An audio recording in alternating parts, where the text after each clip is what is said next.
Joe Connor here, and I'm here to talk about the LsL Era series. Now, I've had this guitar for almost a year. It has seen some stages, many stages, hundreds of shows, and let me tell you something.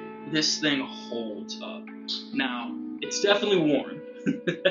I'm not gonna sit here and act like, I'm perfect in my guitars. It sees some stuff. You're playing it 2 or 3, 4, sometimes 5 nights a week. You're gonna get some dings. But I want to talk about how it holds up. So this guitar is one of the most stable guitars that I've ever owned. It goes in and out of my car, from cold to hot.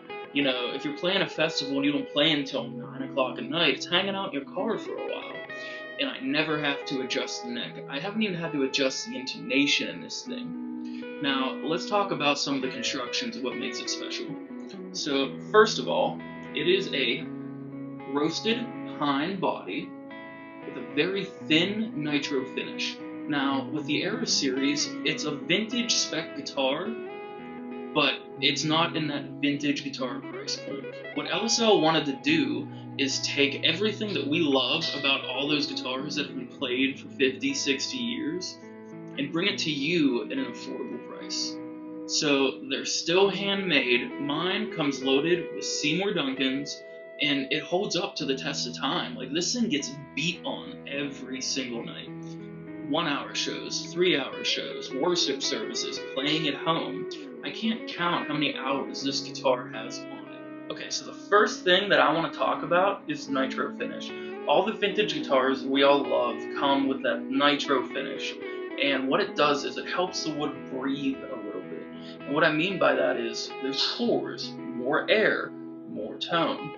We'll let everyone on the internet kind of discuss that, but I firmly believe that the finish and the tone woods have a huge part in how a guitar sounds. Whether it's an electric guitar, an acoustic guitar, semi-hollow, whatever, if the wood isn't right, it's not going to sound good.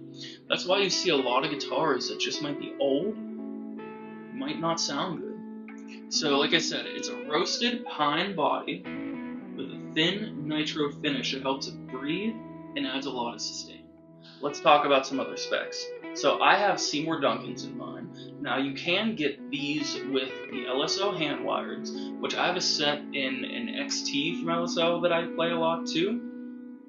But I wanted the Seymour Duncans. I wanted something different. So what it does is it adds a lot of top end clarity while still holding some of the mid-range. And honestly, it sounds great for most styles of music. I use this in worship gigs, I use it in cover band gigs, I use it in my band Blackridge gigs.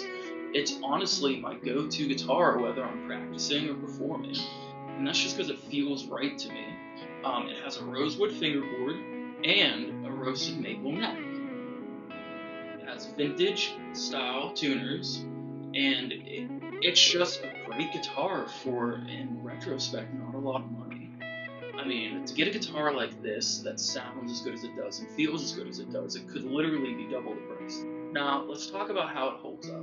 So like I said, I would take this thing in and out of my car, I'd take it from cold to hot, and honestly, it holds up amazing. I mean, yeah, I'll tune it before I start playing, but I can do a whole 3-hour set with only having checked my tuning a couple times. And that just shows the craftsmanship that LsL puts in a guitar that is really reasonably priced.